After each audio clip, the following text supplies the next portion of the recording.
public schools through YouTube. I will declare and call this meeting to order, and I will ask everyone to stand and do our pledge of allegiance. I pledge allegiance to the flag of the United States of America and to the republic for which it stands, one nation, under God, indivisible, with liberty and justice for all. Thank you. You may have a seat. We have a pretty tight agenda tonight, so we'll go through this agenda as fast as we can. However, we will make sure the business of this school district is taken care of.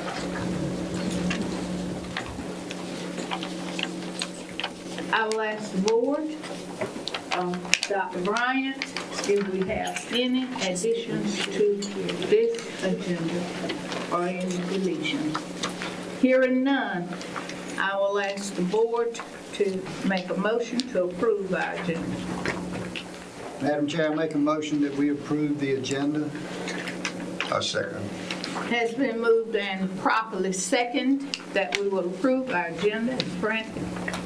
Any other discussion on the motion? All in favor, let it be known by saying aye. Aye. Opposed, the same sign. Motion is carried. Thank you very kindly. Item 3, Ms. Hope.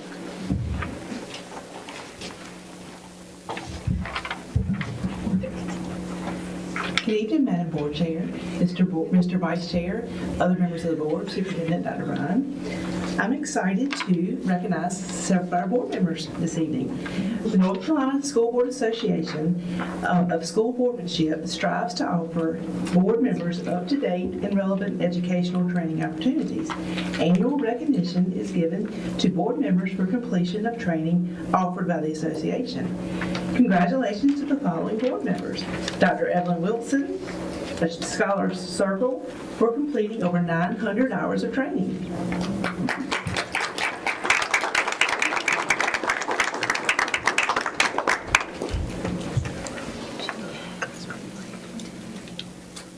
Well, thank you very much. Okay. Dr. Evelyn Johnson, Gold Award, for completing between 800 and 9 hours of training.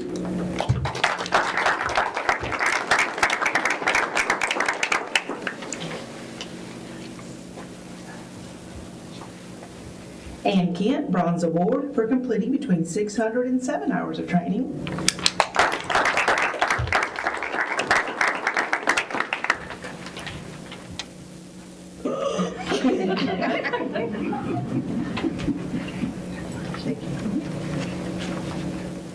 Reverend Raymond Privet, Award of Excellence, for completing between 300 and 4 hours of training.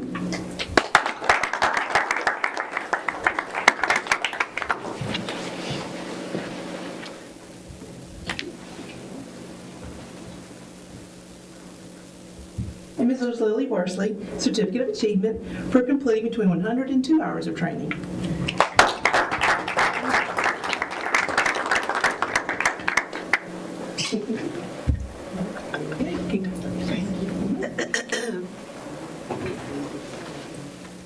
The Gold Bell Award for whole board training is presented to all members of the Edgecombe County Board of Education for training excellence and commitment during the 2022-23 academic year. Yes.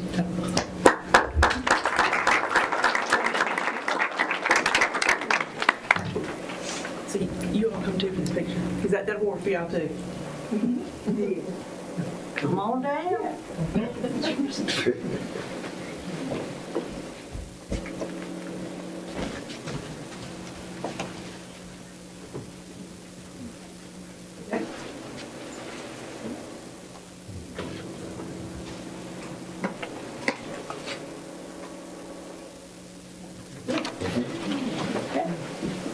Congratulations and thank you to all board members.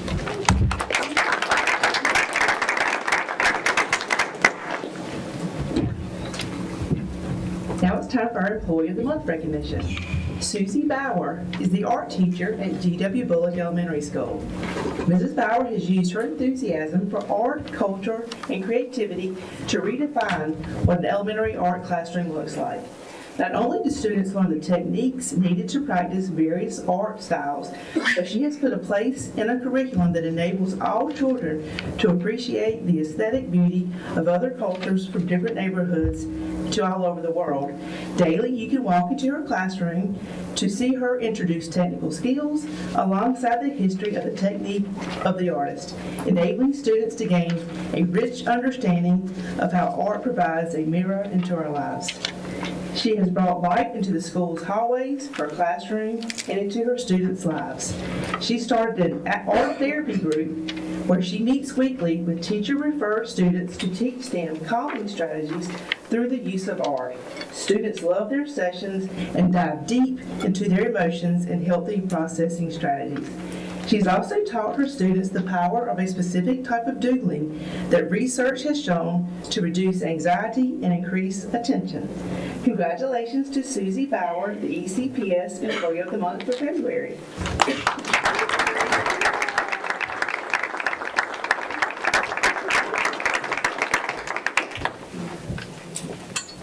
And I also have a gift card presented to Ms. Bauer from Greg Sessom, State Farm Agent. Yes.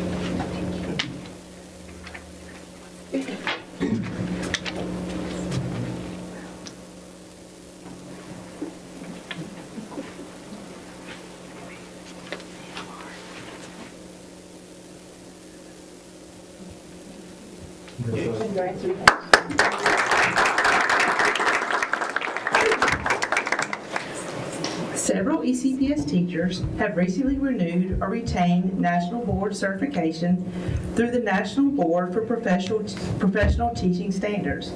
National Board certification was designed to develop, retain, and recognize accomplished teachers and to generate ongoing improvement nationwide. It is public assurance that teachers have met the profession's highest standards for accomplished practice. It is the most respected professional certification available in K-12 education. Just under 3% of the nation's teachers are National Board certified. Tonight, I'd like to recognize the following teachers who have earned this prestigious designation. Caitlin Smith from G.W. Carver Elementary School has earned the National Board certification. Congratulations, Ms. Smith.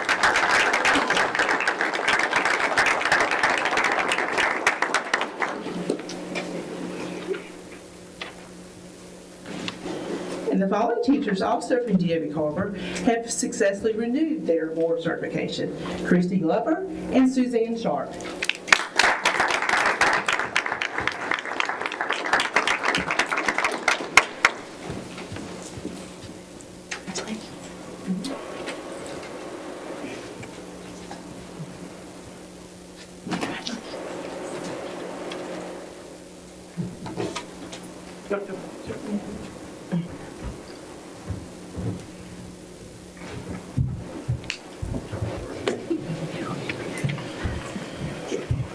Is it for you? Thank you.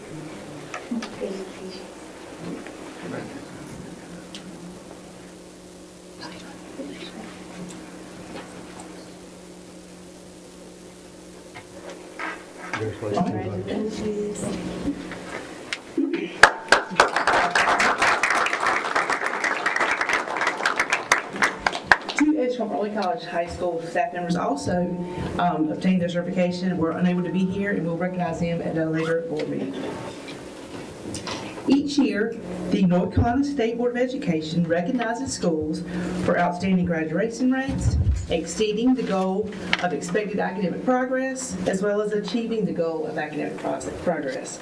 Congratulations to the following schools for achieving the goal of expected academic progress for students during the 2022-2023 school year.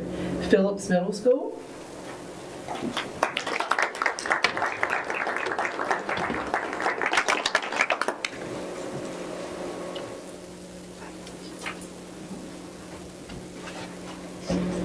Princeville Elementary School,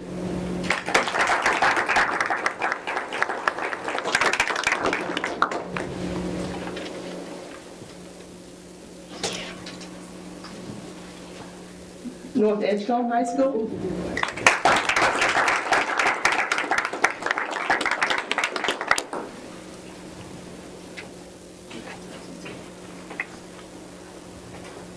Southwest Edgecombe High School.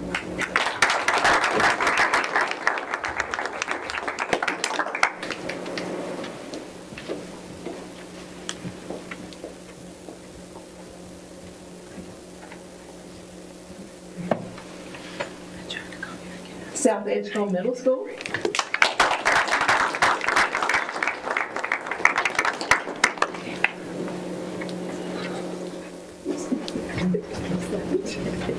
And Charter High School.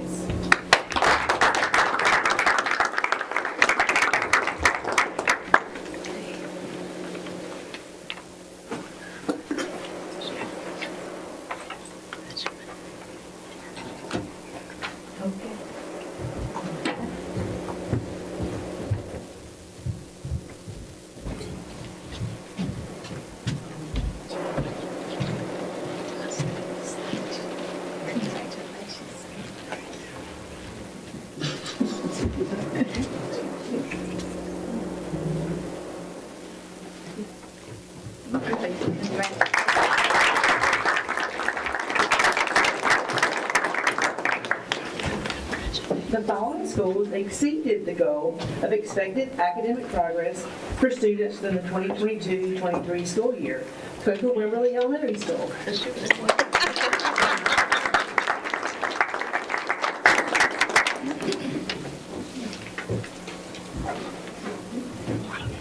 Edgecombe Early College High School.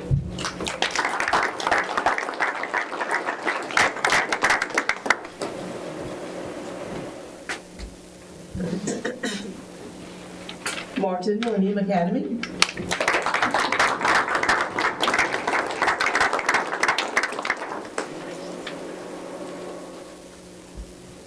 Stocks Elementary School.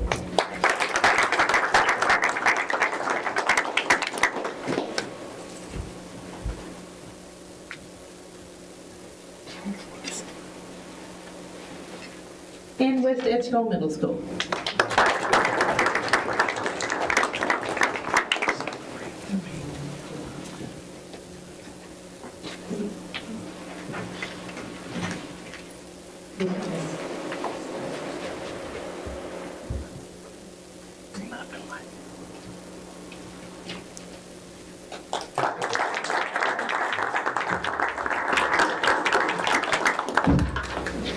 At this time, I'd like to invite Sheriff Clay Atkinson and Jeannie Moore Butter, United Way, Charter River Region Executive Director, to the podium.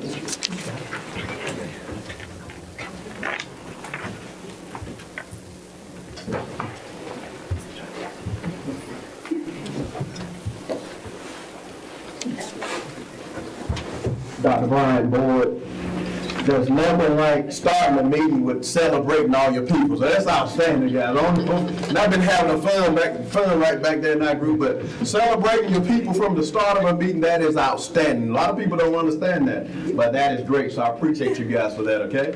Good evening. Good evening. I'm Clete Atkinson, Sheriff of Edgecombe County, United Way Board Member, Board of Director, and Community Campaign Co-Chair. It is indeed, you know what, guys? I had these on for a reason. It is indeed a pleasure for me, along with Jenny Moore, she's out. Jenny, right here. Look, I need another pair. I have fun, guys. Life is good. On behalf of our Board of Directors and the thousands we serve throughout the Twin County region, we want to thank you, Edgecombe County Public Schools, for a great 2023 campaign. We look forward to recognizing schools and departments that have displayed support for United Way. Great organization. United Way is proud to be a partner with the Edgecombe County Public Schools. United Way works in all towns and communities across the Twin Counties.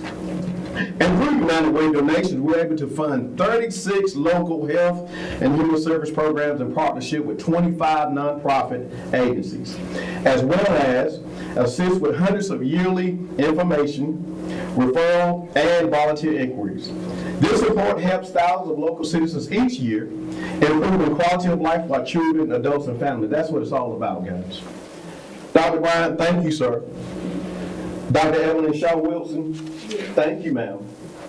Board of Education Chair, thank you. And all the board members, want to thank all of you guys for allowing us to be in front of you guys today, okay, and what you guys do for us, so thank you guys. As well as Susan Hope for her coordination there. You right back here, I got it right this time. For the coordination of the campaign through Central Services. We also thank the local school coordinators and the numerous employees across the district who gave to United Way. We're excited to appreciate the employees of Edgecombe County Public Schools for a total contribution of $8,133. Thank you guys. Over the last 16 years, the school district has contributed over $153,000. Thank you guys so much. Outstanding. I appreciate that, and United Way appreciate it. At this time, we will recognize our award-winning schools and departments. We ask that the campaign leader please come forward as we will call your school or department. Special recognition awards go to 3 schools attaining the highest total contribution within the district. We are thrilled to announce that North Edgecombe High School has the highest contribution within the school district. That is outstanding. Led by teacher Crystal Lancaster, the student team brainstormed and implemented new strategies for a unique campaign. In addition to contributions received from employees, they hosted an art show that yielded great results and increased student engagement. The art show was hosted by community member Inez Rubistello, owner of the On the Square and TBC. Also, they secured donors who matched their donations up to $250, resulting in a total of $2,246 raised by their school. We ask that Crystal Lancaster and the student leadership team here with you. Just you that left you hanging, I understand. Look, let's give her a round of applause, guys.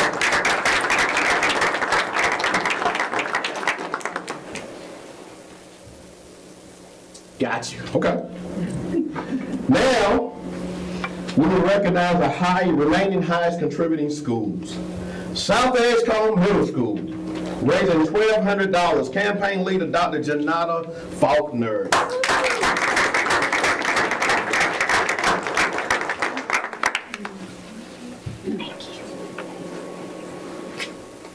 Martin Millennium Academy, raising $970. Campaign leader, Brandy Chappell? Chapel? We'll take that. Brandy.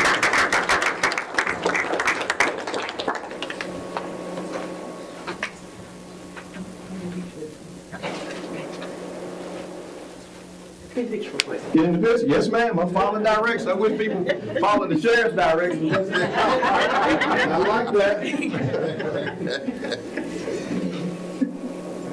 Thank you. Y'all stay. Can I move? Yes, ma'am. Yes, ma'am. We want to recognize other schools and departments for their support of United Way. Central Office, campaign leader Susan Hope. Now I can tell you what to do. Life is good, guys. We got to laugh. Listen, if you don't laugh every day, what we go through, life is hard for you, so laughter is great. GW Bullock Elementary School, campaign leader Cheryl Parker. She's in the building? Yeah. Hey, Cheryl, man, we got it. You be Cheryl for the day, right? GW Carver Elementary School, campaign leader Teresa Letchworth.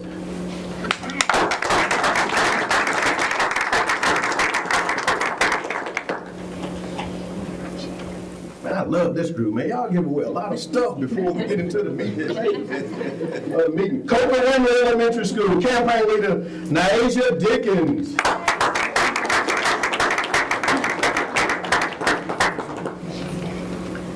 Early College High School, campaign leader Gerald Williams. That don't look like Gerald. We got it. Burnsville Elementary School, campaign leader Tammy Hespeth.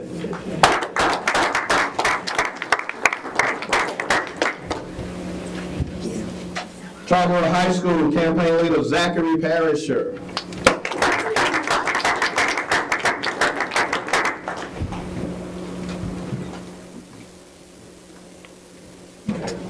Come on on down. Price is right, huh?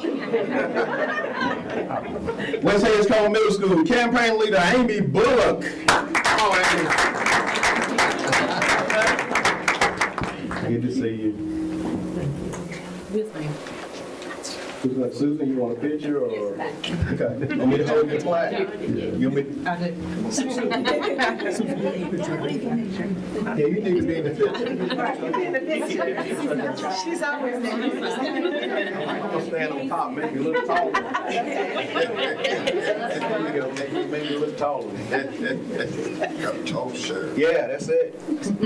Add the 2 inches. Let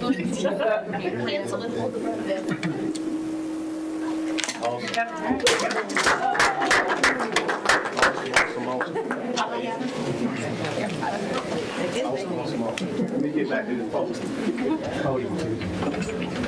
Finally, again, we'd just like to thank, as we close, Dr. Andy Bryan, Superintendent. Thank you, sir. And I share this is off script because Jimmy's going to get me, but you guys are one of the best partners I have here in Edgecombe County. I say that publicly and I say it statewide. We got a great group of teachers and leaders in this county, and let's just try to take it to another level. So appreciate you, sir. Appreciate you, board. Okay, board members, thank you guys so much. Susan Holt, thank you so much. Appreciate you. Jenny, you didn't get heaven up here, but Jenny is outstanding. So I'm writing my own stuff. You never get a politician to book because I go off script. But Jenny is outstanding, so we appreciate her, okay? All the school and departmental campaign coordinators, all the school principals, you guys are outstanding department head leaders, all the employees that donated to United Way. We say thank you and have a good night. Thank you guys so much. Okay? Appreciate you. Thank you.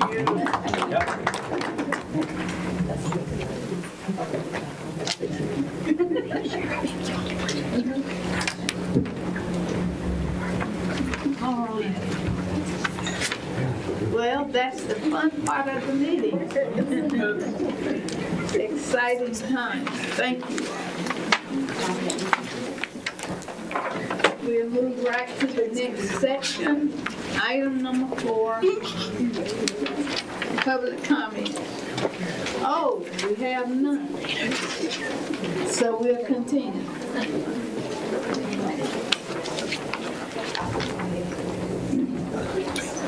Okay, board members, I will ask if you have any corrections to our open session minutes for January 8th. Hearing none, I will ask for a motion to approve. Madam Chair, move that for the approval of the January 8, 2024 regular business board meeting open session minutes. Second. It has been moved and properly second that we will approve our January 8th, 2024 regular business board meeting open session minutes. Any other discussion on the motion? All in favor, let it be known by saying aye. Aye. Opposed, the same sign. The motion is carried. Item 6, for information, Dr. Bryan. Thank you, Madam Chair. I'd like to start tonight asking Brett Brennan to come forward. He is the North Central Region Impact Manager, and he's representing My Future NC, share some information about trying to reach goals 2030 regarding certifications and credentials in the state of North Carolina, and our role in supporting that and the role of My Future NC. Thank you for being here tonight. Thank you, Dr. Ryan, and thank you to the board for having me before you today. I get to go after Sheriff Atkinson. That's no easy task. I cannot bring that energy, but I think he gave us enough to carry through the night. I'm here before you tonight because I represent not only a region, but a way of thinking about what's possible here in Edgecombe County. There is a wonderful opportunity that's developed in this state for really its entire history, but especially these last 50 years. And that opportunity has, in many unbalanced ways, been introduced to different parts of the state.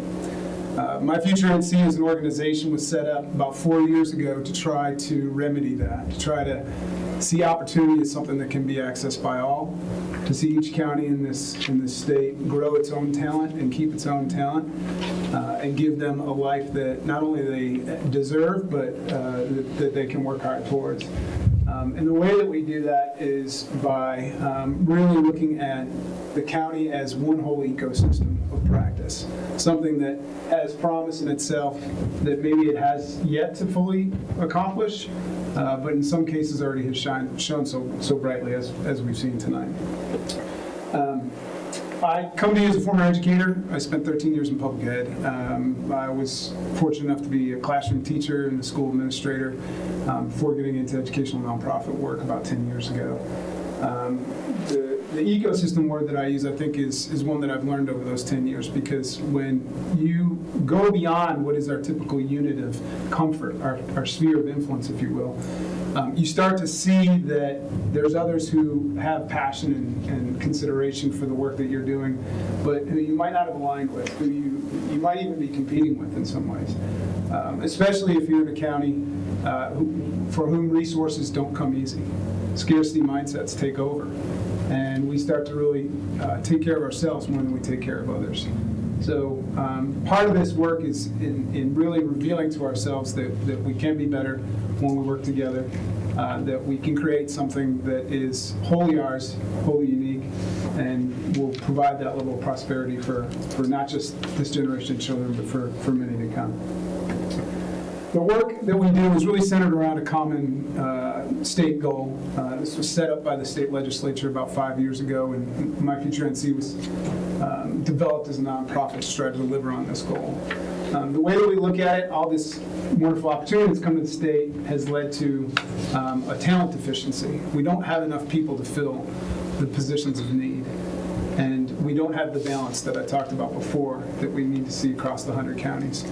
So this idea of the early to mid-career professional was focused on a 25 to 44-year-old who is in the peak of their giving life to community in terms of both raising kids and taking care of the elderly and providing economically for their local prosperity. And so that segment, that 25 to 44-year-old, if you look at what kind of opportunities come in, and if you look at the type of experience that has been garnered from that group, we find ourselves significantly short of where we need to be. In the year 2030, if demand keeps growing like it does, if people keep calling, companies keep calling North Carolina home, we're going to need 2 million individuals in that age group to be able to fill the opportunities. The only way that they can get there is if they have the right kind of attainment in their educational experience that will allow them to have the skills necessary for those jobs. And I realize that's just the supply side, or the demand side, the work side. The supply side in itself needs to have the kind of experience these individual students need to grow in the ways that they feel passionate about, that they feel driven towards. But we are looking at this side of the equation and saying that what's created is opportunity for all 100 counties, those who have already received the bounty and those who are on deck for it.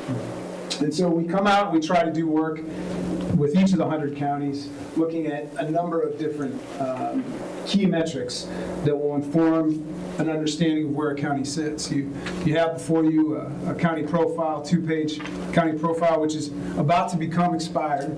We're going to have new ones coming out this Thursday, actually, and I'll be sure to make sure those get to you. But it captures 18 different key performance indicators that go from pre-K all the way to mid-career. And they tell the story of where Edgecombe sits and what opportunity exists from those starting points. Data is only good if you have the full story of the people that are doing the work on a day-to-day basis to complement it. So I caution you to look at that with one eye, knowing that the other eye comes from the people who were recognized tonight and can tell the true story. But you combine those two together, you can start to really make sense out of what's possible, about where we go together, about how we align and move forward. So that piece is the accelerate action part of our work. You only get one person, it's me, for better or worse. But I'm here to roll up sleeves with every key stakeholder in this county, as I already have, and try to make sure that we push forward on what's possible. The last piece is to advocate for policy. So when we see and hear things here on the ground, we want to bring them up and let the state legislature know where they can intervene in the best possible ways. So that's the organization on the whole, but how are we doing towards this goal? Well, as a state, we're short. We're significantly short. Coming out of 2021 into 2022, which is the last year that we'll have data, we'll have this refreshed in just a few days. We were 444,000 people short in the state. And we're also about 31,000 behind where we need to be just to hit that 2 million goal, which is only 6 years out now. So we've got work to do. And that is only going to come not through some wishes and hopes towards, some kind of organizational or company savior that's going to come and make things right. It's going to come through the proper alignment that the people of Edgecombe County have and the agreement and the consensus to work towards this thing together. This is far from a Board of Ed challenge. Y'all are very fortunate, though. I mean, you've got a wonderful superintendent who I've gotten to know over the last year and a half. You've got strong leaders in the district. You've got a foundation with an amazing leader who's doing this work. And then it goes beyond that to the community college. You've got a dedicated county manager. You've got a lot of folks who in the nonprofit world have already been rolling up sleeves for years. So it's not a question of are these resources there, it's how do we make sure that they're working together in concert with each other. Now, Edgecombe County isn't going to carry that burden, on their own. They only have a segment of it. You'll notice on the county profile, there's a number right up in the upper left that talks about 2 million for the state, but it talks about a very specific number because 2 million can be overwhelming for 100 counties to try to consider. But that number has been, that 5,762 number, that has been derived as a way for Edgecombe County to think about by 2030, how can we grow and contribute to that? And by growing and contribute to a larger solution to solve for, what does it do for us locally? How do we become better? How do we create opportunities to keep our people here and to draw others? So what does it mean for Edgecombe when we look at it in these key demographics? The age of freshman year in high school to about 6 years out of college are the most important 10 years in an individual's life as far as the path that they're going to find themselves on. By the time we're 25, we can change many times. I've changed careers a couple times since I've been 25, but most of us are on our path. Most of us have an idea of what we're capable of, where our confidence lies, what our aptitude is. So when we look at 100 average Edgecombe students, and this is pretty reflective of the state too, and you see where we're losing some of these kids along the way, it starts to tell us about where we might look to intervene. Out of the 100 that showed up freshman year, we'll call it 6 months ago here in Edgecombe high schools, 15 of them won't graduate within 4 years. Some might go on to graduate, but they won't graduate on time. Those 85 that are left will lose 40 because they'll graduate high school, but they won't enroll in a post-secondary institution here or in another part of the state or country. Out of the 45 that go ahead and do enroll, out of that original 100, 17 won't make it to their second year. So you can see along the way where we're losing some individuals who have promise, who have talent and skills, but just haven't had the perseverance, the dedication, or the support necessary to get them to that finish line. Those 28 are left. We'll lose 8 more by not receiving that credential within 6 years, and we'll be left with 20. That's 80 individuals out of that 100 that we can affect, that we can really move the needle with. Those people are out there. Some of them have really good jobs, some of them are parents, some of them are caregivers, some of them are doing really quality things to support their community and their families. But others have untapped potential, and that's who we really care about. That's what we're really looking to focus on as an organization. Now, what does this mean? I mean, most of us when we grew up, we got told it's a 4-year degree, son or daughter, or it's bust. But that is simply not the case anymore. And this isn't just some new marketing campaign that NC Works has come out with. It is very real. There are opportunities to tap into jobs in as little as 6 weeks at Edgecombe Community College. High-paying jobs, living wage jobs that can support a family. And that's the kind of opportunities we want to gear people up to. Right-size it to where their passions are, their interests are, and make sure that they have the support necessary to get there. It's not alone that you're going to do this work. Luckily, we've had STEP with the work here, Local Educational Attainment Collaborative, doing this work for multiple years now. They have a focus on FAFSA, on CTE, on work-based learning, early literacy. They're checking a lot of the boxes. And they're doing it for 2 counties, which helps to pool resources in some senses. But with a focus on Edgecombe alone that we're looking to bring, we can make sure that those resources are ending up in the right places. They already are. I've been working with some of your colleagues now for the better part of a year and a half, and I've seen the impact of this. It doesn't mean we don't have room to grow, but with these kind of collaboratives, it gives us a solid foundation. We also have NC Reconnect, because we don't want to forget the adult learner. There's individuals out there that are already 25 to 44 who don't have that credential or degree. I'll give you an idea of the perspective on that in just a minute, data-wise.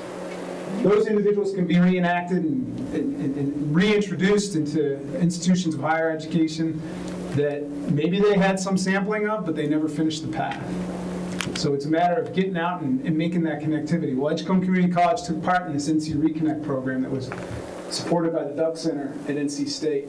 And it gave them a cohort of 5 community colleges with which to really learn from and communicate how are we going to reach these individuals so that we can bring them back into the fold, introduce them to opportunities that they probably don't know exist, and try to get them to that finish line. This is the data profile. Like I mentioned, it's unique to Edgecombe County. We have 100 of these for the counties. We're about to expand that, so you'll be able to see it for the Workforce Development Board. You'll also be able to see it for the Council of Government as well.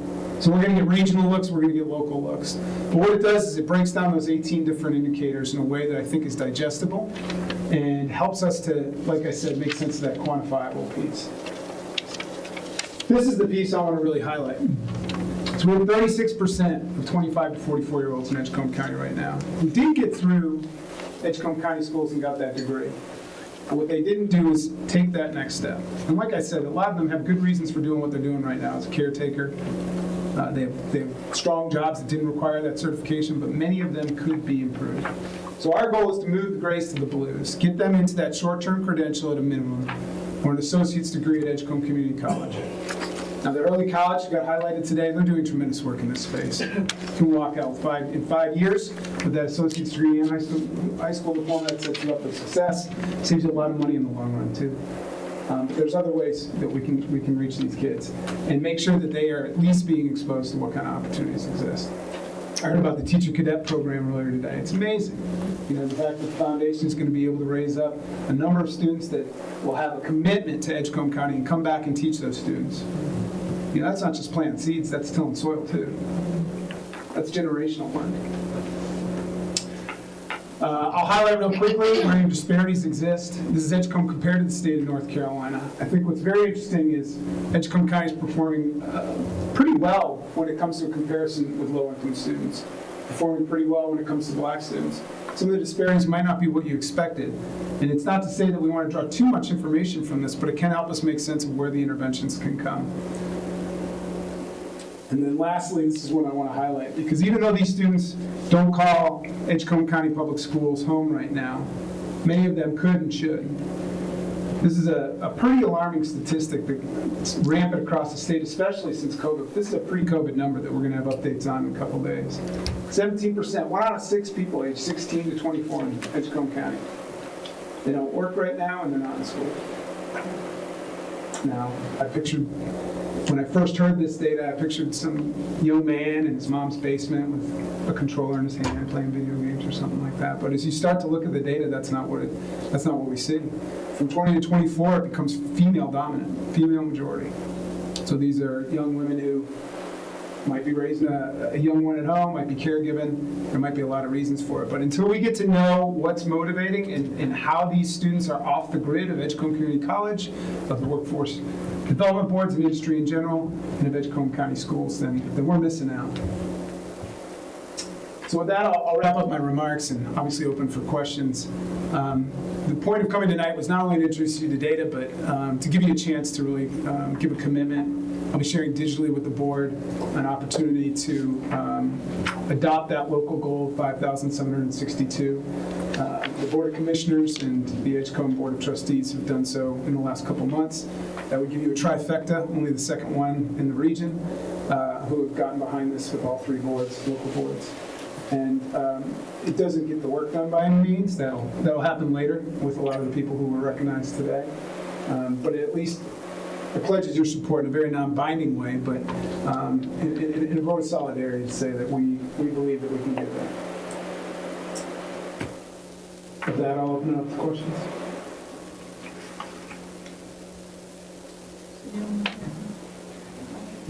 Could we get a copy of that slideshow presentation? Yeah, slideshow, and I'll make sure when I include that, I'll give the updated profile so you can get first data. It's a little frightening, It's frightening, but but it's a goal, it sets a goal for us too. you want clarity if you're gonna know where you gotta go. Sometimes frightening can be overwhelming. Sometimes it can be that proper internal compass that we need to drive us forward. I always look to the latter. I think there's more than enough opportunity, and I've seen too many good people doing the work. I'll call Reverend Privet. He worked on the Elevate Edgecombe project with us. We had a wonderful time sourcing early literacy as a focus area for this county. And what I saw come together, the kind of people that came together are showing up in other spaces now. So you're starting to build momentum towards something, and that's what you need. You need that alignment and then that consensus that we all agree on the direction to go. I wonder, I don't know for sure, but I wonder if that's what's missing right now. It's doable. It is doable. It's doable.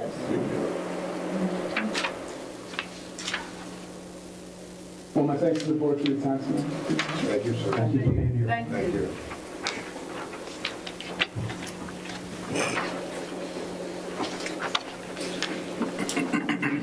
Thank you again for being here tonight. Very important information, and we're at work trying to enhance our ability and work to meet that goal. I know many of you already know this, but just for the public, would like to announce again that one of our students, just from Edgecombe Early College High School, Crystal, was selected one of 75 recipients of UNC Chapel Hill's prestigious 2024 Moorhead Kane Scholarship. That's great. We're incredibly proud of Crystal's many accomplishments. Has led to this achievement. We're very, very excited for her and her family, and I think this represents the good work that she's done, not only within our schools, but support from our schools and throughout our time. So we're very proud. A couple other items that you will see tonight on the agenda. Making a couple of transitions. First, with our student information system. I know everybody's very interested in Power School. And very familiar with that. We're looking to make the transition in the first phase to Infinite Campus, which actually we believe will help us in the transition during the merger. And with our student information system, we'll have a little bit more information on that later on. And we're also making a transition for our website communication system, Apogee. And we're hoping and believe that it will, as a system, replace several other systems we have in place right now with web hosting and also communication. And we'll talk a little bit about that tonight as well. Another item which I know you're familiar with as a board, but for the district, we were awarded a significant school safety grant the last month to do even more to enhance security measures in our schools. I think that goes back certainly what the Sheriff was talking about in relation to a great partnership with our schools. We have a great partnership with our Sheriff's Department and all the work and our SROs and all the work they do. But school safety is certainly a community partnership. And we're proud to say we received $300,000 from North Carolina Department of Public Instruction, the Instruction Center for Safe Schools, to implement additional safety measures within our schools. And I think this just says our ongoing commitment to safety within our schools and helping our students, staff, and everyone else feel safe. And we're very grateful to the state for that work. Also like to recognize that a no-cost therapy for our ECPS community. Through a partnership with OIC, we'll soon be offering no-cost talk therapy sessions to our ECPS students, staff, and families. Therapy locations being the Family Resource Center, North Edgecombe High School, and West Edgecombe Middle School. So that is a very important aspect of support, and we know something is much needed within our community for our students. Also like to just give you a brief update with some neighborhood conversations we're having for our merger. We're hosting our first neighborhood conversation series is planned for Monday, February 19th, begin at 5:30 p.m. at Weeks Armstrong Homes Community Center. Opportunity for residents to learn more about our school system and ask questions about school next year and the merger. And while on that topic, our departments and staff are working very hard to transition with the merger.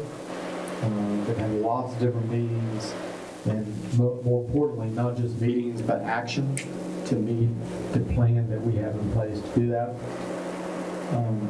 Ronnie Sharp, Aaron Swanson, would y'all care to share any thoughts tonight on the merger? Update that you think is important? There's a lot of work going on, not just in one place.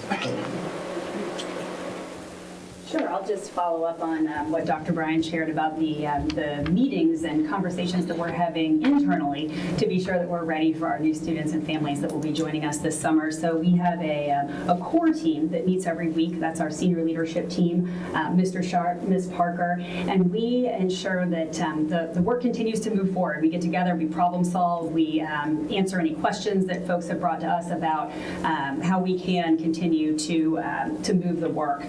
We have a big team, we call it the big merger team, that meets monthly, and if you come to those meetings, will you raise your hand? That is pretty much everybody in the room. So these folks are working incredibly hard within their departments to ensure that we know exactly what our new students and families are going to need, and that we're putting plans in place to be able to serve them.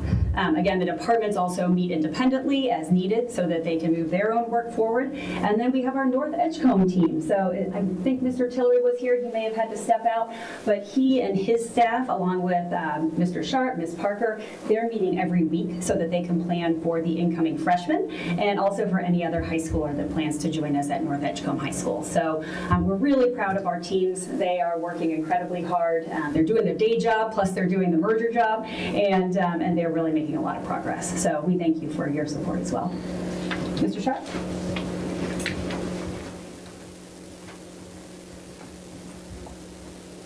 Thank you very much. In addition to what Aaron just shared with us, we are also looking very closely at making sure that we are making headway into those communities, all the various communities. So we've had an opportunity to really sit down and talk with a bunch of people that we've been trying to reach out to for quite some time. So they responded positively, and in many instances, they actually were attending some of our community outreach meetings. And so some of those folks are Archie Jones, who is the Human Relations Chair there in the city of Rocky Mount, and also Mr. Macklin, who is the HUD Director for the city of Rocky Mount. So they're working in cohesion with us, along with us, trying to make sure that we get those parents out at all the various meetings that we're going to have. Now, we're looking at our initial foray into the community by making sure that those conversations are very comfortable for our parents, right? So we are intentionally asking that our folk come out and support us, but also that we make room for those parents. We have that initial facility is probably filled with maybe a maximum of about 55 spaces. So we're going to conduct it in a manner that's similar to the previous outreach meeting. So either we're going to stream it live, or we are actually going to record that. So we're not sure exactly how that's going to work out at this point.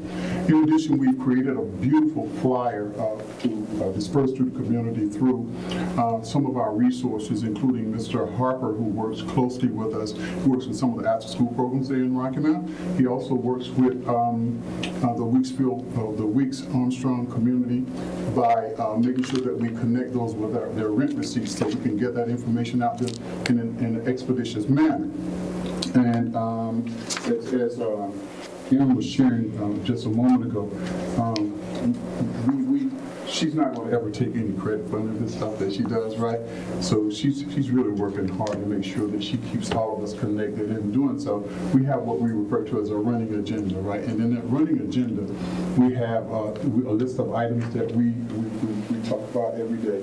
And we explore items such as hiring with administrators and our teachers and our classified staff. We talk about international teachers and the hiring fair that we're going to host in either March or April. Those are our plans. We try to find support for our International Teachers Home Furnishings Program and also our community engagement plan through Ms. Hope and Ms. Parker. Reach out to the Baskerville and Parker community to share flyers in those complexes by literally going from house to house in distributing those flyers. And obviously, it's not an easy task when you're doing it, but he said there was about 300 and something residents in that area, so we've already tasked it. We're going to continue to do that.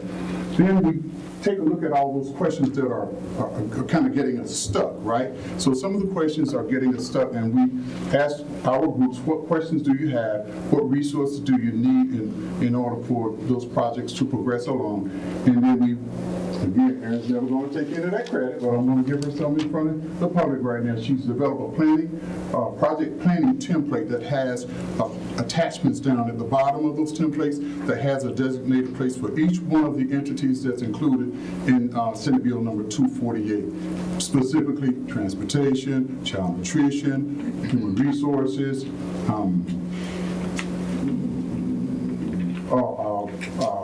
let me just take a quick look.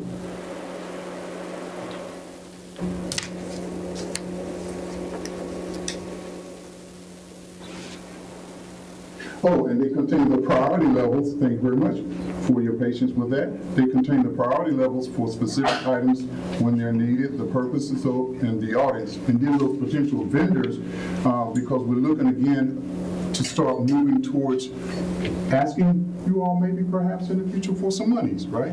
For some funding. And in order to specifically designate those funding items that are needed, we're asking all of those groups to, in those particular attachments areas down at the bottom of that progress piece, we're asking them to literally place in there what those items are, who's responsible, when they're going to be needed, and the audience that they're going to be needed, and also the amount for those resources. So that's kind of a quick snapshot of some of the things that we're involved with. But we're also looking at some specific things for our children, right? Meaning we're doing pre-K planning, and we're planning for those rising ninth graders who are going to be transitioning to North Edgecombe High School in terms of the ninth grade academy and putting those pieces in place. We did a really, I think, in my opinion, a really nice job of connecting with the community through our purpose, exposure, and exploration design team meetings that were held at Larimer's Coffee House. Is that happening? Larimer's Coffee House, right? And for the initial 3 meetings, we had approximately 10 to 11 persons, and the last meeting, maybe not so many, because we had a really challenging homework assignment, so maybe some of them didn't show up, but Dr. Brian graced us with his presence at that last meeting, and I think she did a really outstanding job of planning and facilitating that. And last but not least, today we actually participated in a tour of those 4 facilities, plus the child nutrition building / transportation building, and as well as the teacher resource center, because we want to take a more thorough look at those spaces to see exactly what we're going to need and to be able to ask questions regarding the technology and whether or not we were going to be receiving that or whether or not we were going to be responsible for replacing it, etc. So that's kind of like a brief encapsulation. There's so much work that's really going on.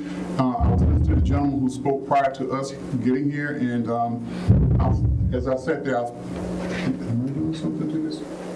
If I can do something to the microphone, but As I sat there and I listened to him share with us all of the different needs that we were going to have, I felt really proud of what we're doing as a county in terms of our dedication and our mission to make sure that those youngsters who are going to be transitioning to us starting July 1st, 2024, have all of the necessary support that they want to need. So I'm really happy with this project. So I thank the board, I thank our superintendent, thank our chairman for our board, and as well as all of the directors and our folk who work in the central office. I'm so proud to be representing you all as a director of transition redesign for this project, and also all of our staff members and our principals and our administrators and our teachers to support us. So I thank you very much. Thank you. Couple final thoughts here, Madam Chair. I had a great group of new teachers, well, would-be teachers who visited us from NC State last week. Visited MMA in Patillo, and I think they had a great time. And hope y'all don't mind. I offered them contracts going out the door to come work in Edgecombe County. But it was a great visit. I finished up the initial round of student advisory committees at the high school level, and gotten a great feedback. And we'll be hearing about that as we work through the budget process and talk about some different things. And of course, you saw our district highlight last week. Appreciate the partnership with Sheriff Atkinson, Dr. Battle, also Officers Cofield and Dozier, who the weapons protection systems on WREL, and how much we believe in safety. And finally, intended a human resources task force meeting for Nash and Edgecombe County about a week and a half, 2 weeks ago. And out of that meeting came a conversation with Tom Shannon, HR Vice President in Communications at Barnhill, and we're looking at putting this meeting together for some local businesses to let our students know about what opportunities are here, and also some opportunities available at the community college. And I think that plays back into the My Future in the City conversation we already had tonight. Madam Chair, thank you for the time for the report. Thank you so much for your report and resources that you shared. I would think the hottest thing in Rocky Mount, I try to go to the grocery store when I think they're asleep.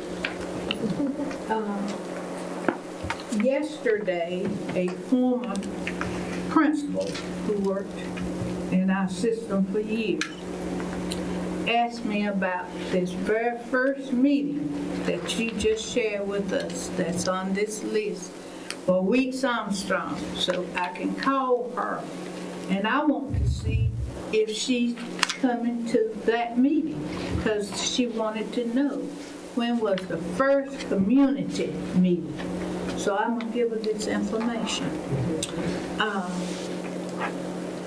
You know, talk is cheap. I don't know if any of you know that, but I do. With all the communications and work that I do in Rocky Mount. And if we could put that chat and talk into action, man, we will be doing something, okay?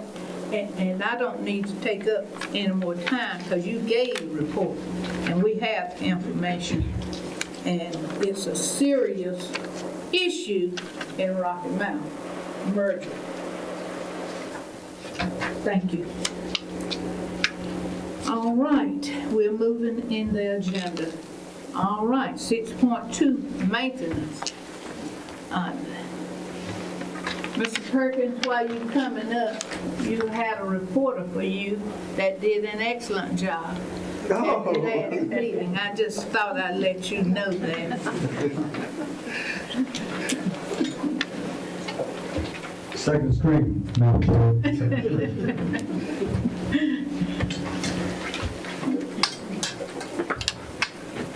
Good evening.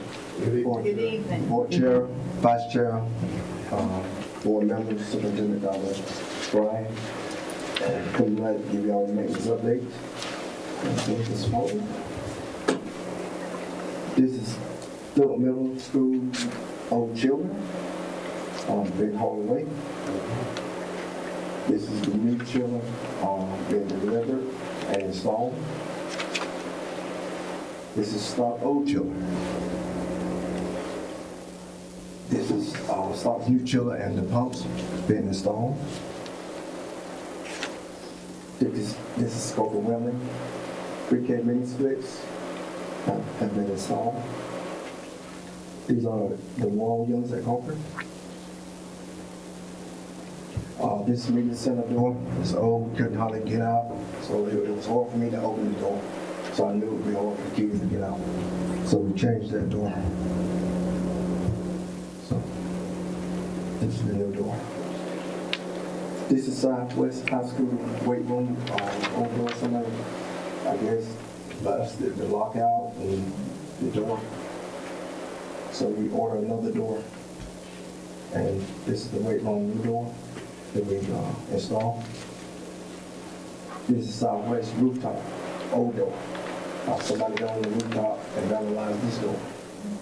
And we ordered another door and we installed it.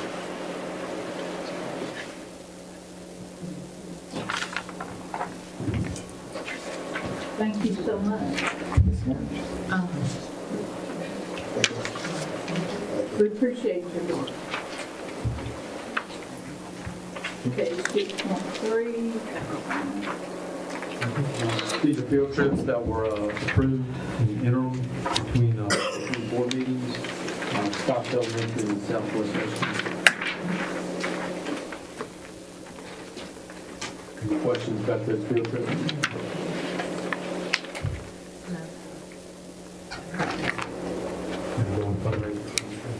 Yes, I will continue. Fundraiser 6.4, listed out there, GW Bullock, MMA, Phillips Middle, GW Bullock, and Phillips Middle again. Of course, we have Valentine's Day dances and photos going on across the district, as it should be.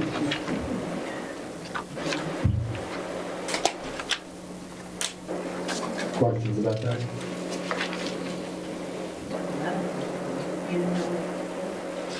Okay. We're moving right along, 6.5.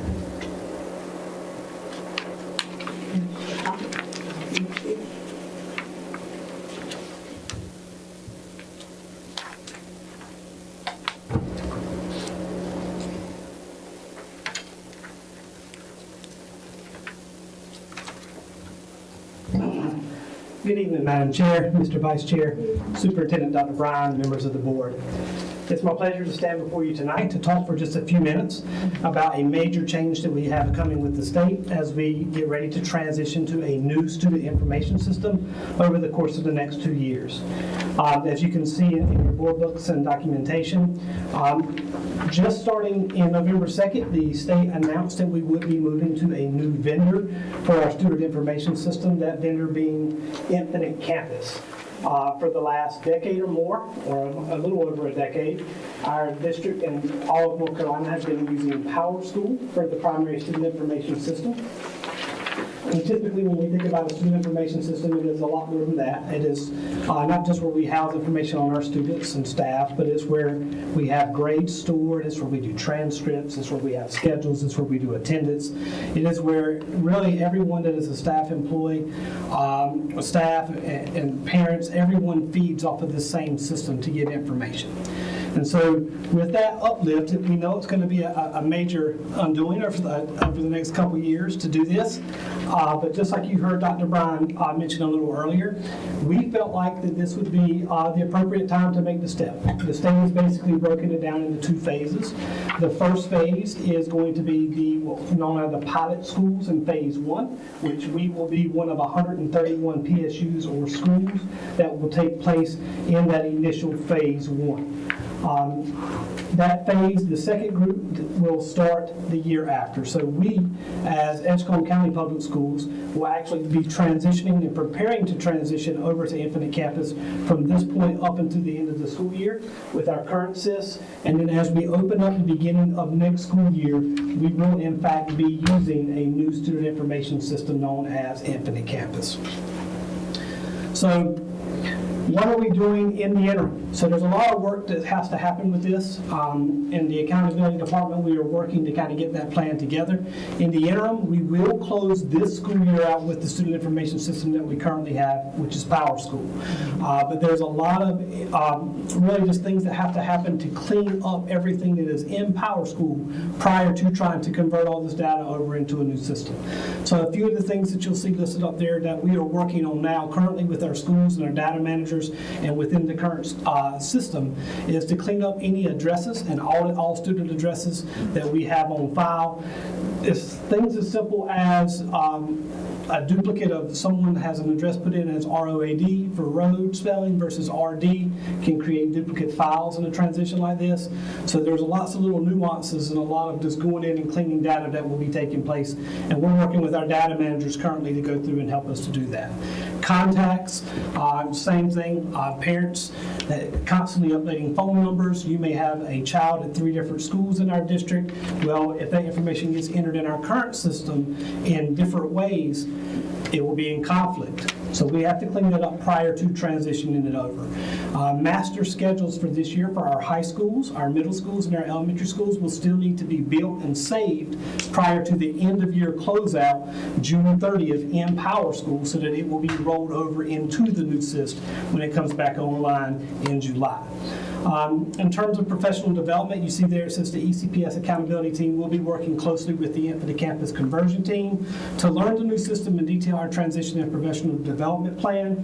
There's a lot going on over the next couple of months. Myself and Ms. Naya Barnes, who is our coordinator for Power School and the district manager for Power School, we will be attending a lot of training over the course of the next couple of months to get our firsthand knowledge of the new system, get the inner workings of it, and start to prepare our team for this transition.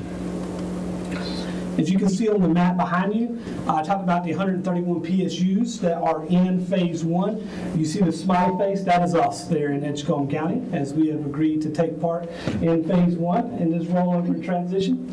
Other districts around us that you see that are in the blue have joined. Just to call a few of the individual districts: Nash, Martin, Dare, Currituck, Weldon City Schools, Wayne County, Johnston County, Orange, Harnett, Vance are all other full PSUs that are in phase 1 along with us. As you look at the map up there, you'll see a lot of the dots. The dots are individual, typically charter schools that are also going to be in the initial transition over. And so all said and done, there are 131 that will transition over the course of the summer and leading into next school year, with all the remaining PSUs transitioning the following year. So what you see here is just Infinite Campus is going to bring us really a lot of new tools, and it's going to give us some new, hopefully some benefits in terms of saving money as a district. As you can see with Infinite Campus, we'll have the same access to reports that we've always had. We'll be able to access information just like we've always had, but there will be differences in this system in terms of that our current Power School vendor does not have included in their state contract. A lot of what Power School has done over the course of the last decade is to buy other companies, and when they buy those other companies, they then offer their products to us, but at obviously an additional cost to the district. With the state's contract with Infinite Campus, you'll see that all the different items that you see in your board books and on the screen behind us are included as part of the state contract, which will allow us over time to save some money in certain areas, and it will give us and our users a more robust system to use while doing so. A couple of things I like to highlight up here are, in fact, like the Campus Learning Suite, which is we call it a learning management system, will be be embedded in the system. There are many that our district uses now, like Google Classroom, we have Schoology, and some others that are already being used. We will continue to be able to use any of those, but the SIS does have a learning management system built in. So as we transition over the next year or two, there is the expectation that some of those costs that we are adding, or purchasing these additional things, we can stop purchasing them when our contracts kind of expire and use what is in the SIS and already in the state contract. So that is a hope. There is a campus online payment portal that is going to be included with this system, which will allow our families and things to work with the finance department to actually upload and put money directly into accounts, something that individually right now we don't use and utilize a lot as a district, but that is something that is again included in the state contract. So although we don't currently have a system like that in ECPS, over the next few years, once we decide that that's the way we want to roll out, we will have that availability without an additional cost. So these are going to be things that are really going to hopefully save us money, as well as when you look at the actual system itself, it seems to be quite user-friendly in terms of the way it rolls out, and we feel like it's going to be a better performance suite for our teachers and for our students, and especially for our parents. And so one of the major things that I wanted to talk about tonight is that there is an upgraded parent portal as part of this student information system. One of the major problems that we encounter for parents right now with our current student information system, they have the ability to access parent portal, but unfortunately, the way that works is you really need a web-based application. It's best to do that at a computer. There are some apps that have been created for our current student information system in PowerSchool, but they're actually not supported by the vendor. And so what that means is that parents may download them, but it may not feed directly the way it's supposed to. And so a lot of our parents, to be honest, in Edgewater County have stayed away from the parent portal, which we really don't want them to do because it's all their kids' information about their school, their grades, their attendance, all right there readily available for them, and we want them to have that. So we're excited that with Infinite Campus, there will be apps that can be downloaded to the phone that are going to be mobile, that will allow you to do push notifications to parents about things like attendance and grades. It'll be much easier for them to be able to get that access on their phone and not have to sit down and do that at a computer. Even if they do access it from a phone through their web browser, because of the design of the site, it will still scale everything down to look like it should look on a phone. So we feel like this will be a really, really, really big deal for our parents that right now feel it's too cumbersome to use the student information system apps, that this will be something that will get them much more engaged with their school, with their students and their teachers, and something that for us as a district is going to be a benefit. So in terms of conversion, there's a lot of work to be done on this, and so we're going to really, really, really be digging in over the next few months to get ready for this. Each public school unit will be assigned a dedicated team for Infinite Campus to help guide this work through the conversion. As you can see up there, each team will be made up of an implementation project manager, a data conversion analyst, a SIS training specialist, and a business consultant that will help with all the conversion, and that's all the Infinite Campus team. There's also DPI supports, and so Ms. Barnes and myself will get to meet those people quite well. We will work with them over the course of the next couple of months. Our initial trainings take place mainly in March and April, and once we get most of that information completed, we will start working with our data managers really on the initial training and then continue to roll out training for our district and support staff as we roll in and prior to next year. So this is something that we're excited about. We know it's a big uplift. One of the major things that we did when talking to DPI determines, and Dr. Bryan mentioned this earlier, they helped sway the vote for us to be in phase one. Nash County schools did decide that they wanted to be in phase one, and with both of our schools going through this merger process, we felt like, and DPI felt like as well, it was going to be much smoother for us to try to transition while we were both on the same student information system versus Nash do it one way and we still be on the old system. So we're feeling like this will help that a little cleaner, to make that work a little cleaner for us over the summer. And that on the back side of that, Nash and us, if we have any hiccups, we'll be experiencing those together with Infinite Campus helping us solve those problems. So with that, I'll take a few minutes. If there are any questions about it, I'd be glad to answer those. And if not, I'll be glad to update you as we continue our work over the next couple of months. Here's a question, will that campus messenger with voice take the place of the Connect Ed? So it is going to be, it is very similar to the Connect Ed in terms of it is mainly a one-way application. Now, I think that Mr. Hayes is going to talk later about Apogee and what it has in that tool.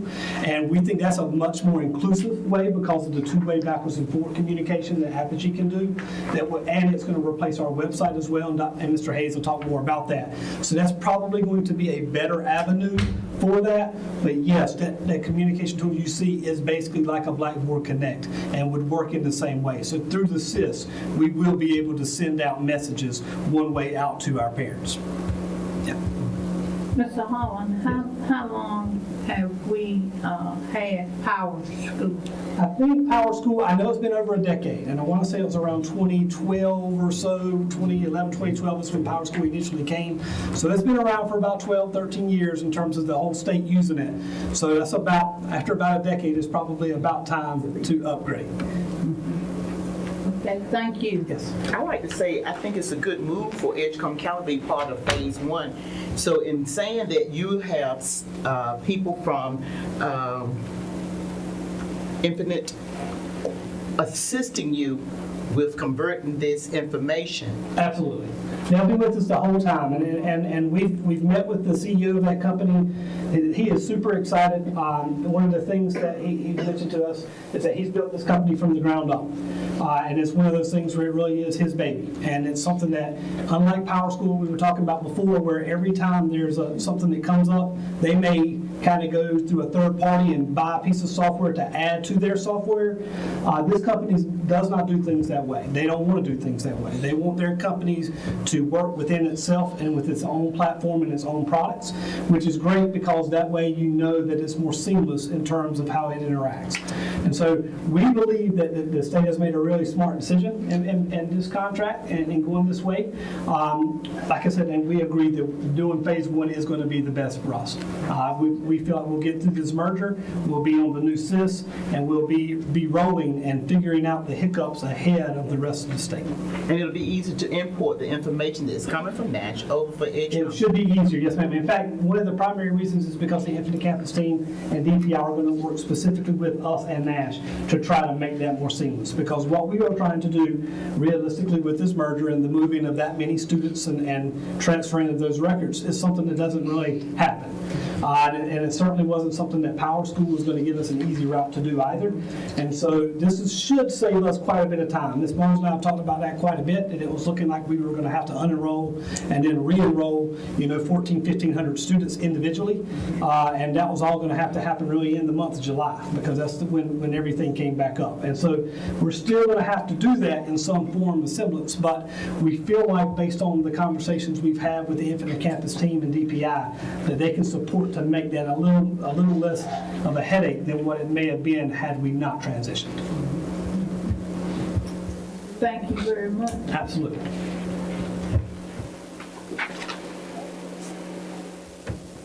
Okay, we expect for you to see this information. Thank you. Item 7, our committee reports, we do not have it, so we will continue. 8.A, Dr. Ryan, these are our consent items that he will be sharing with us. Madam Chair, you have extended day field trips, overnight, extended day, under 8.1. 8.1A, you also have fundraisers, under 8.2A. Grant fund accepted through Child Nutrition Department under 8.3A. And then submit an increasing engagement STEM competitive grant for $90,913.60 under 8.4A. Any questions?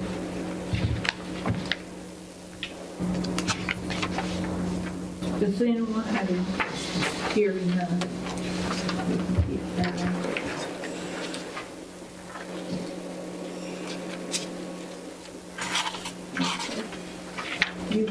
Have you finished your 8.3?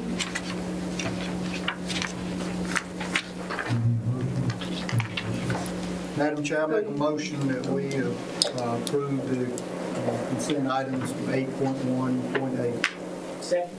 It's been moved and properly second that we will approve our consent items.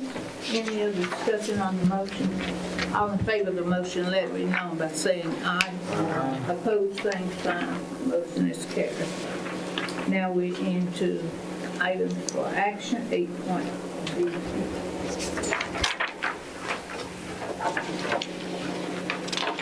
Good evening again, Madam Chair, Vice Chair, Board members, and Superintendent Dr. Bryan. So I am before you tonight to request board approval of the reauthorization of the following Edgecombe County Public Schools Cohort 1 Restart Schools to operate in the North Carolina Restart model for the next 5 school years. Our 3 Cohort 1 Restart schools are North Edgecombe High School, Phillips Middle School, and Coker-Wimberley Elementary School. We also have one additional school that operates as a restart school, and that's Princeville Elementary School, but you'll recall that they are in Cohort 2, so they won't be up for reauthorization until the end of this school year.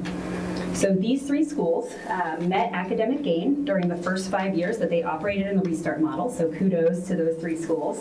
And they have already begun thinking about their plans for the next 5 years, and will begin that planning process formally pending board approval tonight.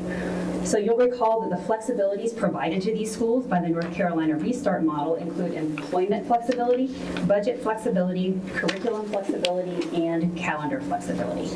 And the 2 flexibilities that we have primarily employed with our 3 restart schools in Cohort 1 are employment and budget flexibility.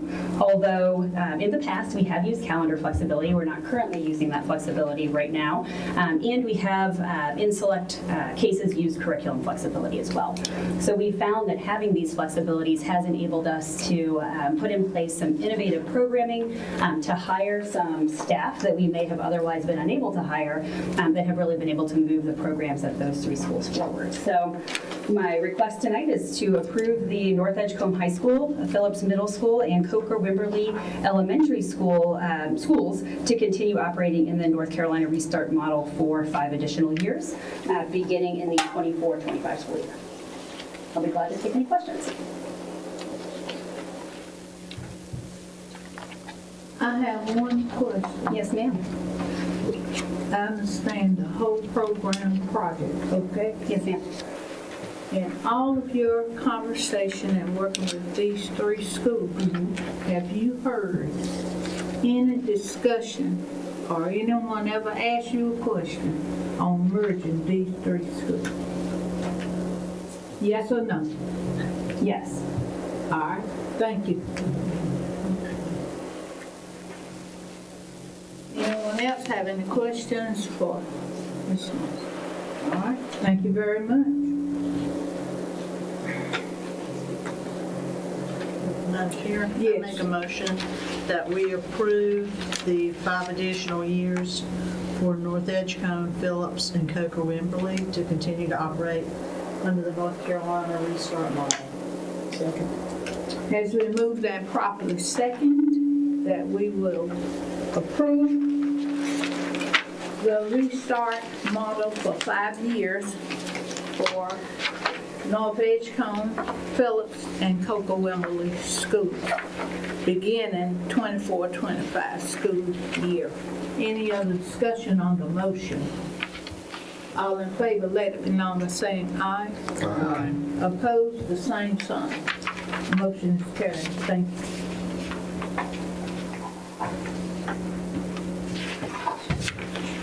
Me again.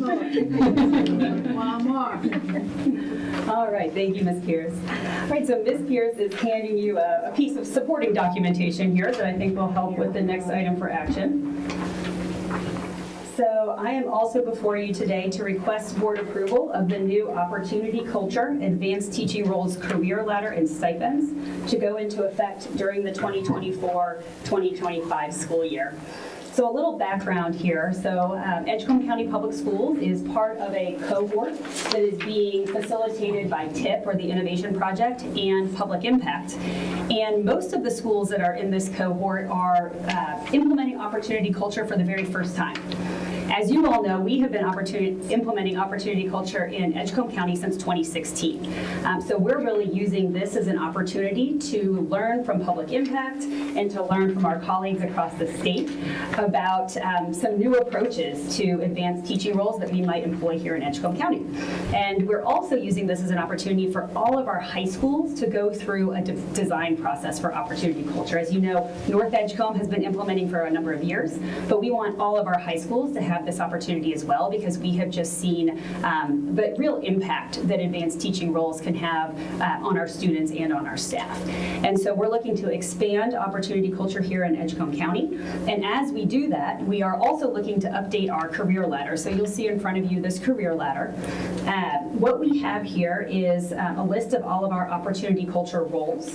So that's the multi-classroom leader role, the multi-classroom team reach teacher role, which we currently is the equivalent of what we currently call an expanded impact teacher, or an EIT. And then you'll also see team reach teacher and reach associate positions on this career ladder. So what we are seeking to do is to bring our salary differentials a bit more in line with the differentials of surrounding districts. So what Ms. Pierce just shared with you is a list of our surrounding districts, and you can see, well, some of these are surrounding, some of these are on the other side of the state, but we just wanted to give you some comparisons so you can see what those districts are offering to their advanced teachers. And our hope is that we can, again, align our career ladder a bit more closely with some of these districts so that we can continue to attract and retain the best teachers for our students and the best leaders for our staff. So our request tonight is approval of the new Opportunity Culture Advanced Teaching Roles Career Ladder and Stipends to go into effect during the 2024-2025 school year. And if you all approve this, it is this career ladder that our schools will use to design their roles for the upcoming school year. I'm glad to answer any questions. Just a very random question I ask all the time. We have resources for these? So yes, ma'am. So the one of the principles of opportunity culture is that all of these roles are sustainable, and they're sustained with existing funding. So we use Title I funding. We also collapse, well, I shouldn't say collapse. We sometimes use vacancies, and we'll take the funding for those allotments and use them to fund multi-classroom leader positions or these differential positions. So that is something that we've really tried to stay true to since 2016, is that we're not using grant funding that we don't know whether it can be sustained or not to fund these roles. Any other questions? I need to hear a motion. Madam Chair, I recommend we approve of the new Opportunity Culture Advanced Teaching Role Career Ladder and stipends to go into effect during the 2024-25 school year. Second. Has been moved and second that we will approve the new Opportunities Culture Advanced Teaching Roles Career Ladders and Stipends to go into effect 2024-2025 school year. Any other discussion on the motion? All in favor, let it be known by saying aye. Aye. Opposed, the same sign. Hearing none, the motion is approved. Thank you for your support. Thank you.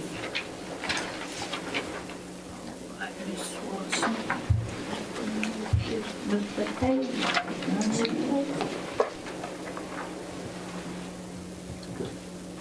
Good evening, Madam Chair, Vice Chair, Board Member, Superintendent Dr. Bryan. Tonight I'm before you to request board approval for the cloud voice service contract between Edgecombe County Public Schools, Edgecombe County Board of Education and Encore Technology Group beginning March 1st, 2024 and ending February 28th, 2027 in the amount of $237,090.60. Cloud voice services provide voice over internet phone services to Edgecombe County Public Schools. This contract will replace an existing contract we currently have with Encore. We're about halfway through our 3-year contract with them. We needed to add all the merger school phone lines, and in doing so, we were able to renew renew our, to re-up our contract for another 3-year period. As you see, I provided a list of vendors that we were attempting to get quotes from, and as you see, we had only one that was able to offer us a contract for all our schools. Any questions? Anyone have any questions?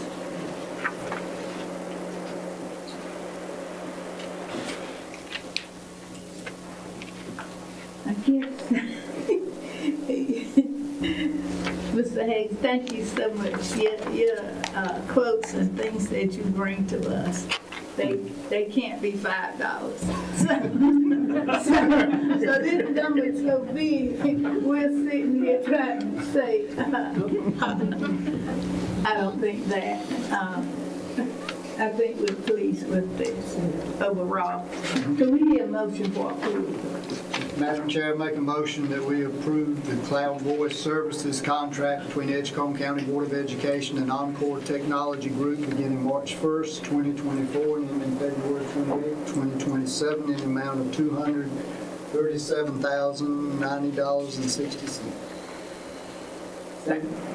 It has been moved and seconded that we will approve the Cloud Voice Services contract between Edgecombe County Board of Education and Encore Technology Group beginning March 1, 2024, and ending February 28, 2027, in the amount of $237,090.60.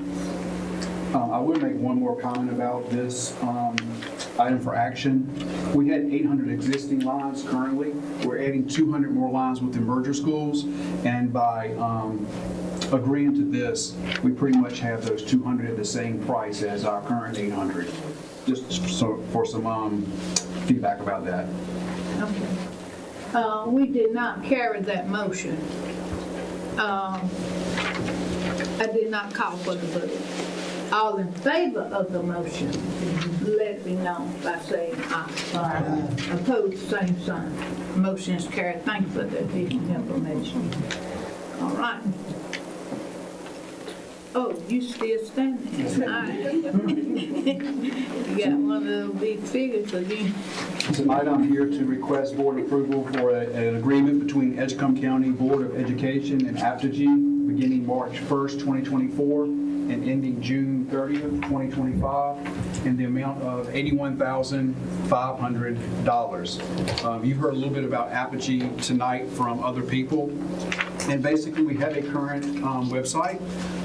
This will replace our current website. It will also not only be web-based, but we'll have an app that's supported for families to view our web material on their phones.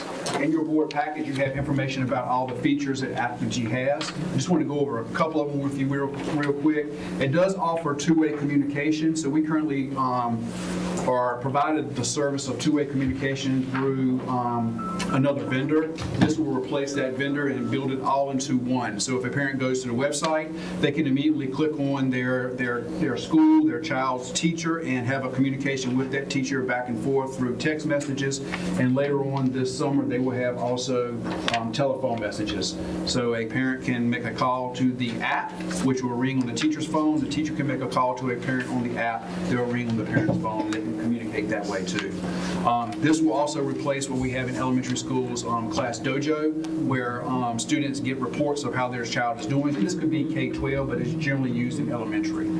So that feature will also be there for our parents. And again, it comes with a class feature. I think that's me. It comes with a class feature where, again, students and families can communicate within a class.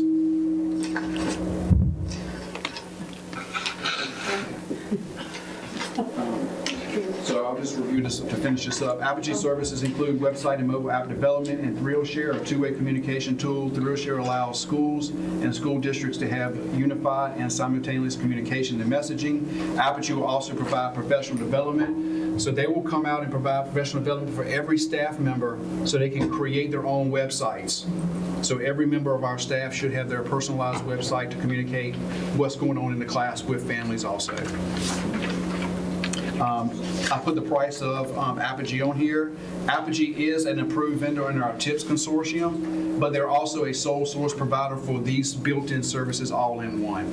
And again, it'll be replacing Blackboard Connect, Edleo, and Remind 101, and Class Dojo. And you have the price before you. Any questions?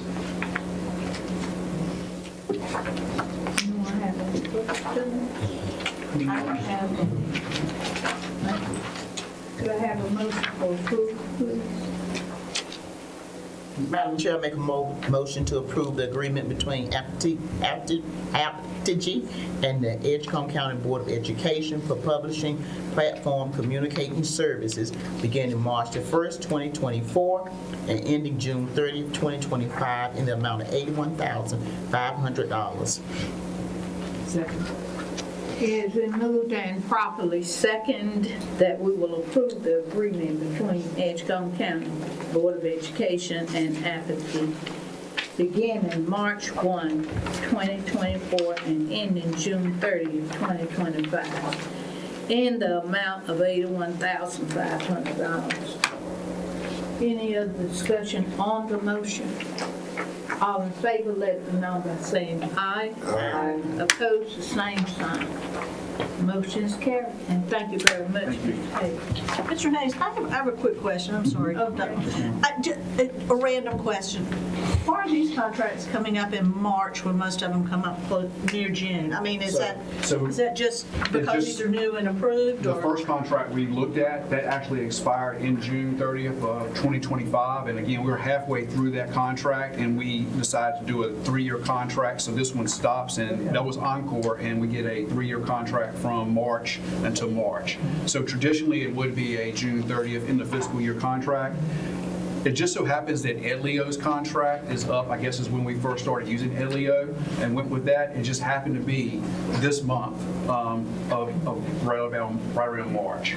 So actually, we will have to continue paying Edleo until Apogee is up and doing our July 1st month. So we will have Edleo while we get Apogee built, and then we can switch over once we have the site built out.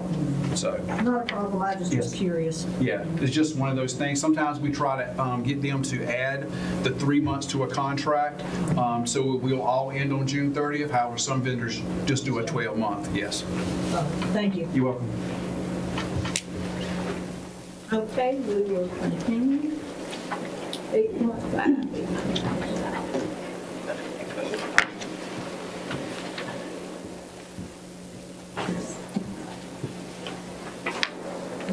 Good evening, Madam Board Chair, Vice Chair, board members, Dr. Bryan. I'd like to come to you tonight to request your approval for modifying the salary supplements for certified staff that's normally paid half in November and half in March to become a monthly supplement commencing with the new school year. And maintaining the classified supplement as of now as a one-time payment that's paid in November. I got a question, yeah. The reason for it, what I'm thinking about is people who don't, that's coming in once a month and they're gonna spend it. And that Christmas money is gonna be already spent back in September and October, and so I'm just wondering what the purpose of it is. Certainly. Yes, that is going to be one possible downside or one effect that it could have. The positive effects will be on the finance department. Now it'll be more accurate when it comes to prorating. If someone leaves before that time period, it's a little bit less work on that. It's more accurate. It's spread throughout the year. it gives way for, in one aspect, it is going to, for those people that use that as money for the holidays and for the spring, what it's going to also do is bring us kind of in line with our surrounding counties, including Rocky Mount, for our schools that will be joining us from Rocky Mount. They currently pay their supplement once a month, and that has been something that has been coming up as some people are considering staying with their schools. Will we be able to give, and I know we can, will we give the teachers and certified staff members the amount that of this that's coming out each month, so those who can and want to will be able to put that away? Yes, we most certainly can provide them with that information. So if I'm understanding correctly, I just want to be sure what the difference would be from their check without the supplement versus the new amounts. Yes, and what will happen also, it will be a separate line item, so they'll be able to see specifically because it's expensed to a different code, so it'll be all spelled out for them.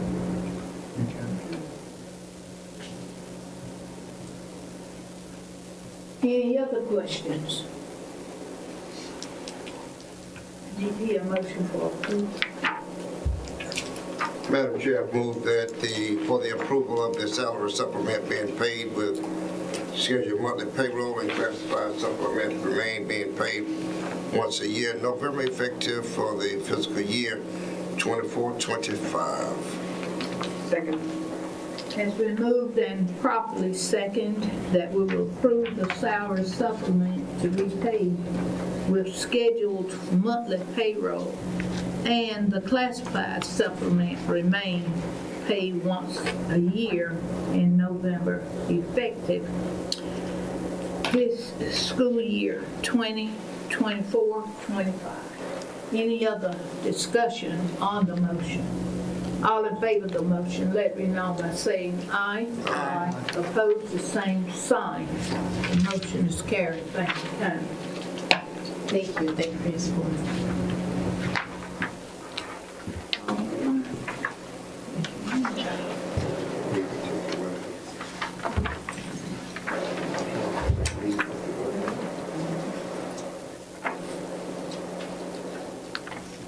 Good evening, Madam Board Chair. Good evening. Board members and Superintendent Dr. Brown.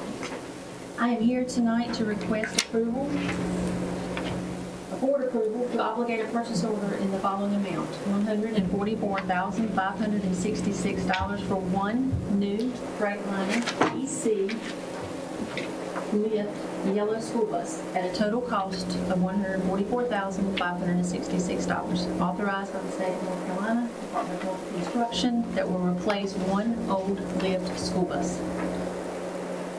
The North Carolina Department of Public Instruction will be making payments on behalf of Edgecombe County Public Schools for this new school bus. This school bus is an EC lift bus with 3 wheelchair spots and a 24 passenger capacity.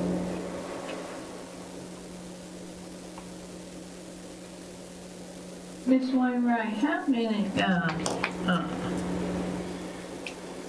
3 lifts or lift buses do we own, or do we have? I won't say own. We have 3 lift buses that are 3 wheelchair capacity slots. We have 5 that are 2 wheelchair capacity buses. Okay.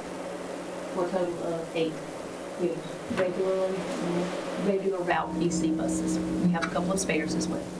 Okay. So the one that you're asking for is torn out of pieces. It has over between 250 and 300,000 miles on it. Yes. So we need to replace it. That's all I'm saying. I was wondering if they would have any more. That's all I was worried about. You answered the question. Anybody else have a comment? Isn't it true that we're really not paying for this bus? That we just pretend we're paying for the bus, but the state really pays for the bus? So it really is not taking money out of our money. We just switch it up like that. It's a formality, yes. Formality. Yes, ma'am. You're exactly right. Any other questions? Ms. Wainwright. Mr. Wainwright does not show up a lot to these meetings. But we're happy to see you. Could we have a motion for approval, please? Madam Chair, I make a motion that we approve the obligation of purchase order payable to Carolina Thomas in the amount of $144,566.66 for one new DC lift bus. Second. Has been moved and properly second that we will approve the obligations of purchase order payable to Carolina Thomas LLC in the amount of $144,566.66 for one new EC lift bus. Any other discussion on the motion? All in favor of the motion, let it be known by saying aye. Aye. Opposed, the same sign. Motion is carried. Thank you for your time. Thank you. Wainwright. Thank Good you. to see you. Good to see you. Have a good evening. All right. All right. Wait. That ends our items for action. Mr. Worsley, would you take us into closed session, please? Yes, Madam Chair, I make a motion under the North Carolina Open Meeting Law, sections 143 through 318, 11A, 1, A3, and A6, to go into closed session to consider personnel matters, to consult with an attorney, to preserve attorney-client privileges information, and to prevent the disclosure of student records rendered confidential under the Family Educational Rights and Privacy Act 20 U.S.C. 1232G, and the disclosure of personnel records rendered confidential under GS 115C-319 through 321. That's it. And it's been moved and second that we will go into closed session. Any other discussion on the motion? All in favor of the motion, let me know by saying aye. Aye. Opposed, the same sign. The motion is carried. We need to take 5 minutes.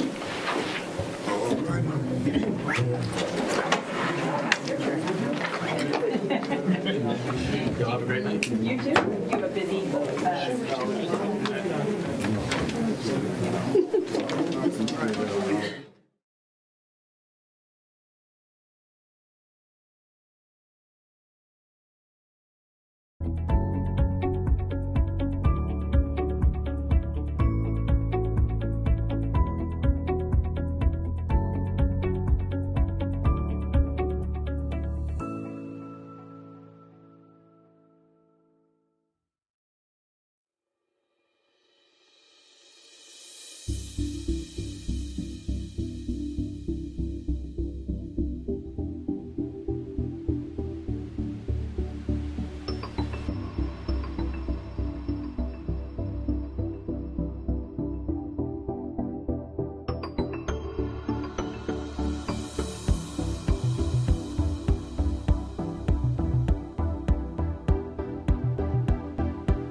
minutes?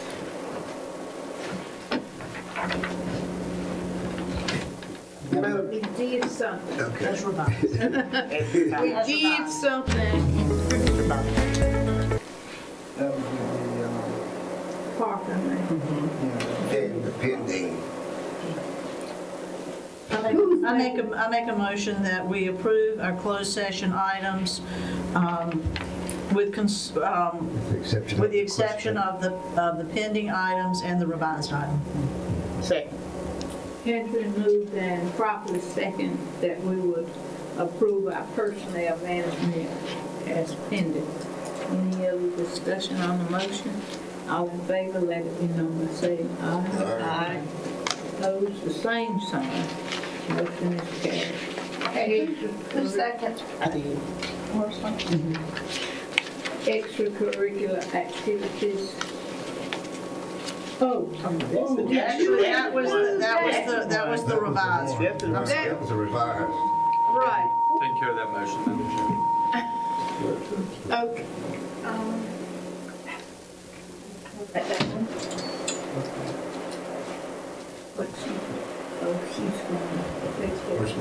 So the personnel should be pending, I'm sorry, pending. And then the extracurricular should be as revised. As revised. Thank you. Okay. Okay. Closed session minutes. We got to do the extracurricular. I made the motion. You did? I need a Yes, second. second. We need a second. You got it. Okay. Has been moved and properly second that we approve the extracurricular activities.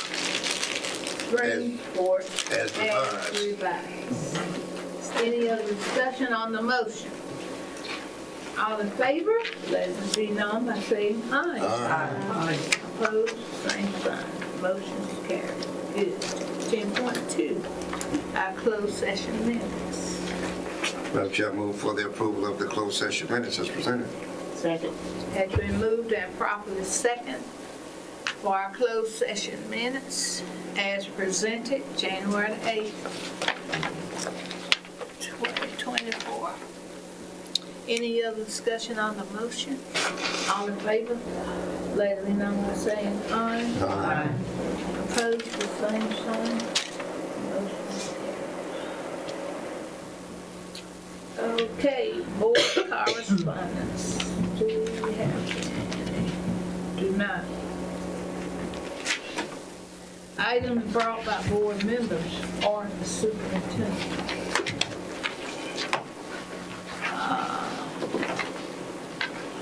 Everyone should have, this is the item on the flag. Everybody has this. Do we have any volunteers that want to serve on this committee? What is it? It's the legislative committee.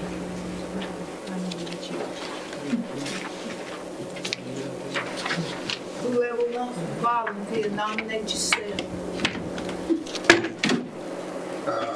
Since we haven't had anybody I volunteer for to be represented Yes, we have had someone. recently. We have had someone. Janice Davidson was our representative. I said recently. Since it, So I'm just saying no, we've I had. withdraw my name, Dan.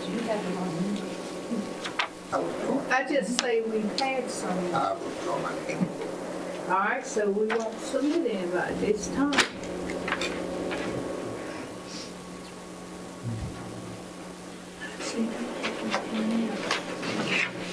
Only other thing that I will mention is that we have our informational notebook that Rose put together very well. If they find anything that we need to ask her a question about, she got this report. We appreciate that. Thank you, Rose. Thank you, Rose. We need that. We appreciate it. And you don't have anything. No. All right. We're done. Could we hear a motion for adjournment? So moved. Second. It's been moved and seconded that we will adjourn this meeting. Any other discussion on the motion? All in favor, let it be known by saying aye. Aye. Opposed,